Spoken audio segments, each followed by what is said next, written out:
Now it was time to reveal the truth as Javier stood looking at the Count and Countess, who were curious about the situation regarding their real son. Javier slowly opened his mouth and asked the Count what he was talking about. All of a sudden, the Countess said that Javier must know too what the question was about. She mentioned it was about the formal clothes of the Frontera household, the ones that Lloyd wanted so badly. She noted that Lloyd seemed to have completely forgotten about them. The Count added that Lloyd had once said he had seen his grandfather wear them. Suddenly, the Count continued. Lloyd remembered this and reacted evasively. The Count explained that both he and his wife, Marbella, had always felt something was off ever since Lloyd started working hard. The Count told Javier that Lloyd's way of speaking, his reactions, they didn't feel like those of their own son. Javier started sweating, unsure of how to respond while listening to the Count. Lloyd's father remarked that Javier had been with him from the very beginning until now, and even his swordsmanship had surpassed that of a swordmaster. The Count stated that he thought Javier would have noticed the difference between the current Lloyd and the one from the past. The Count acknowledged how hard the present Lloyd had worked for the sake of their country, so he said he didn't intend to forget their gratitude for that. The Count's face looked like that of someone who had lost a family member. He added that even though they were grateful, both he and his wife were inevitably worried about their real son. He asked Javier to please tell them the truth, whether their real son Lloyd was still alive. Javier didn't know what to say as he started thinking about how to respond to these worried parents. He knew that the real Lloyd he once served was already dead, having witnessed what happened in hell. Javier had been told by Kim Suho that Lloyd had been reincarnated, but he had no idea in which era or in what form he would be reborn. To the Count and Countess, their son was essentially dead. Even though the real Lloyd was a total scumbag, Javier thought he was still their son. He knew that if they found out someone had driven their son's soul out and taken over his body, it would cause a disaster. That's why he was sweating and thinking hard about how to reply, because if they learned the truth, neither the Count and Countess nor Kim Suho would be able to maintain their sanity. Looking at their faces and knowing how they had taken care of him since he was young, Javier realized he couldn't lie to them. He gritted his teeth, caught in a dilemma, not knowing how to approach the situation. Javier finally said that he was sorry. Hearing this, the Count's face became even more worried. Javier apologized for hiding the truth all this time. The Count and Countess looked even more concerned after hearing Javier's words, likely thinking their son was already dead. Javier slowly told them something he just wanted to say, but then Javier's expression changed. This was his metal face, a face he had developed by being with Kim Suho all this time. It was the face of a god of shamelessness, a face that could tell any story without guilt.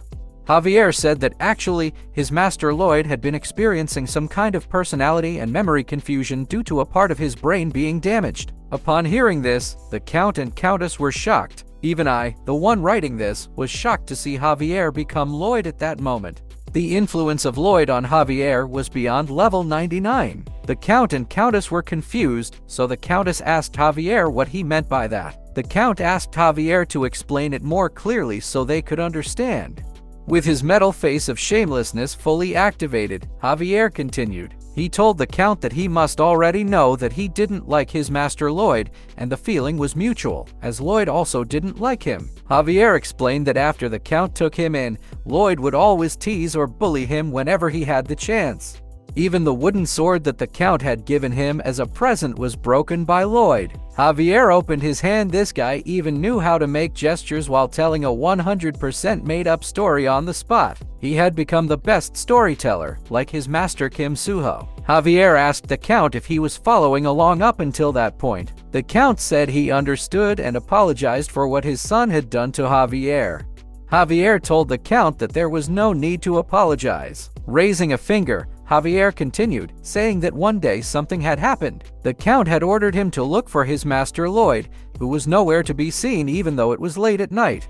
Javier, with a god-level shameless face, told the Count that as he walked to the bar at the time, he was able to think about something. At that moment, he told the Count that he was annoyed and was asking himself why he had to be the one looking after that piece of trash. He said he felt so irritated to his core that he started spitting on the ground out of frustration. The Count and the Countess were shocked to hear that from the innocent and good-natured Javier. The Count, who couldn't believe it, asked him if he really thought something like that. Javier, with a serious yet shameless face, said it was because he grew up being bullied by him. He asked the Count and Countess if it wasn't natural for him to grow up a little misguided. The Count and the Countess understood what Javier meant, and tears started falling from their eyes out of pity.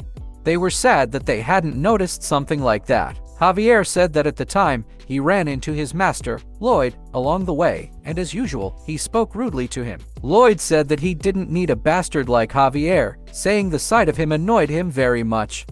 Javier said that at the time, he was holding in his anger, but Lloyd said one thing that made Javier snap. Lloyd told him to go back home, but then added that since he couldn't go back to their house, he should just die out on the streets. Javier told the Count and the Countess that, at that moment, he couldn't control his anger and used his scabbard to strike the back of Master Lloyd's head, beating the hell out of him. Imagine being smacked in the head with a sword scabbard that Lloyd's eyes almost pop out because of the strong strength. Both the Count and Countess's mouths and eyes widened as they heard this from someone like Javier. Javier said that at that moment he thought, "Damn it, what do I do?" as he shook his master, Lloyd, to wake him up. Lloyd, who had a lump on his head after being beaten, was confused at the time by what Javier had told them in his story. Lloyd, holding his head, said he couldn't remember everything clearly but understood that he was not a good person. Lloyd even added that he needed to live kindly starting tomorrow. Javier bent his knees in front of Lloyd and told him that what he was thinking was a good idea. But Javier also told Lloyd that if he told the Baron that he had struck the back of his head, he would kill him. Javier said that Lloyd agreed and promised not to say anything. Javier, with the shamelessness of a metal chunk, said that's all that had happened. Everyone was silent after hearing that. The wind started gusting as the master manipulator Javier stood in the middle. This guy was influenced by the god-level master manipulator Kim Suho, who is now Lloyd Frontera. Javier then began unsheathing his sword, saying that there was something he needed to do. The Count was confused about what he meant. Javier was about to stab himself with his own sword. He said that for the crime of striking his lord's son with his scabbard, he would atone for it with his death. The Count and the Countess held him down and told Javier to wait and stop. Javier also learned techniques in acting. The Count grabbed his shoulder, asking him what he was doing thinking like that. The Count said that Javier didn't do anything wrong. The Countess agreed with her husband, saying that Javier was the one who turned Lloyd into a decent human being. The Count started crying, happy about what Javier had done in the past. He said that Javier did a great thing and thanked him for it. Javier just smiled as the face of shamelessness struck him. This bastard made up a 100% story but still got praise. This guy really inherited the skill of his master. Then Lloyd appeared, calling the Count and the Countess. He told the Count that he had something urgent to tell him. The Count asked what it was. Lloyd replied that it would take a while, so they needed to go inside before he could continue. Then Lloyd passed by Javier. The duo, unexpected but amazing, was a perfect balance between the devilish, ugly bastard Lloyd and the angelically handsome Javier. As Lloyd passed by, he smirked and gave Javier a thumbs up. Lloyd told Javier that he had grown so much. Javier, with a Sigma face, gave another thumbs up, saying that he learned a lot from his master. Of course, this guy learned firsthand from the master manipulator. Now, going back, Lloyd told the Count not to be surprised by what he was about to say. Lloyd said that he had numerous dreams about many people dying within the county. He said that when he asked the Dragon King, who was sleeping in the next room, about them, the Dragon King said they were clairvoyant dreams.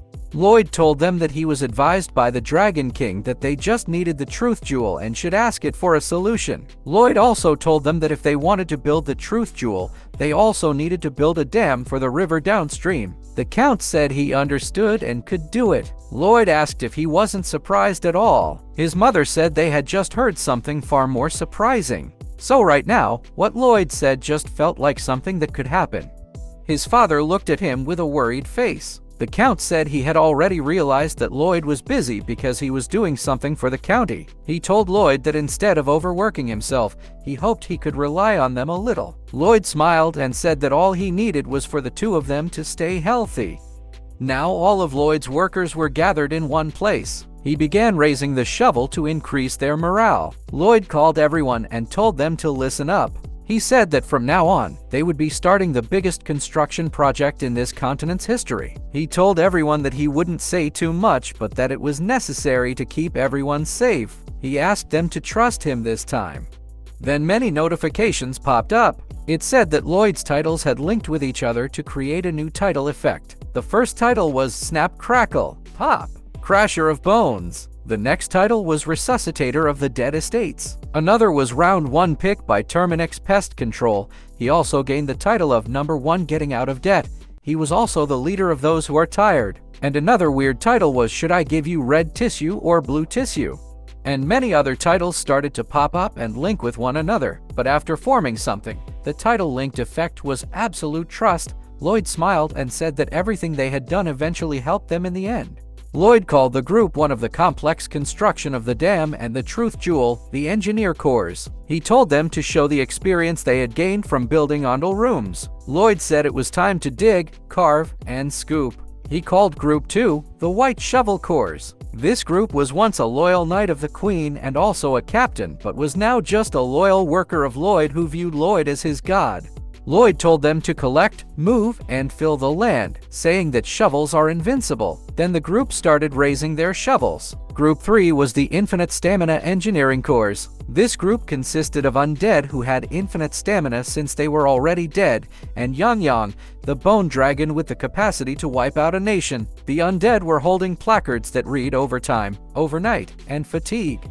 The groups were called by Lloyd the Heavy Machinery Team. It consisted of all Lloyd's Pakmon, Hodong, Bengal, Hamang, Bibiong, and Gaming. Group 5 was the Different Races Group, a race alliance team of skills and resource supply. The last group was Group 6. Lloyd shouted that it was the team that did the rest of the work that others couldn't do. Javier was the only person on this team. Javier asked Lloyd why he was alone and the only one on the team. Lloyd didn't mind and pointed him out as the one who does everything. Lloyd pointed to the sky, saying that this was all for a good life. The crowd started cheering for Lloyd, who promised them a good life.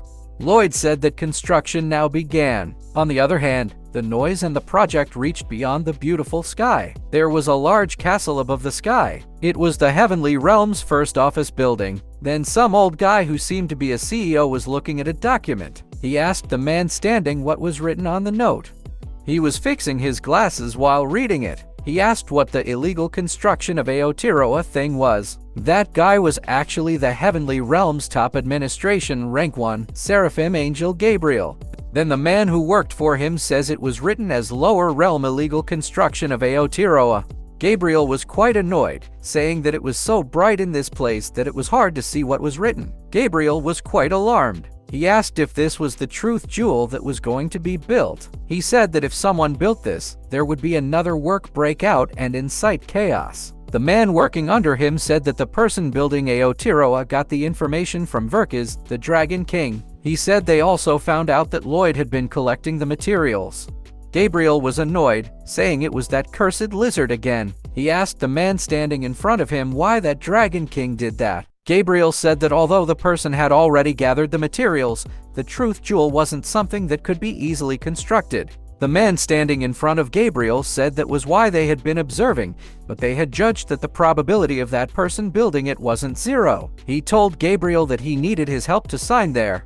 After signing it, he told Gabriel they would begin the demolishing process immediately. The man standing in front of Gabriel was actually the Lower Realm Inspection Bureau Chairman Rank 3 Thrones, Angel Gabriel. Lloyd poked another hornet's nest and was about to face another calamity in the county.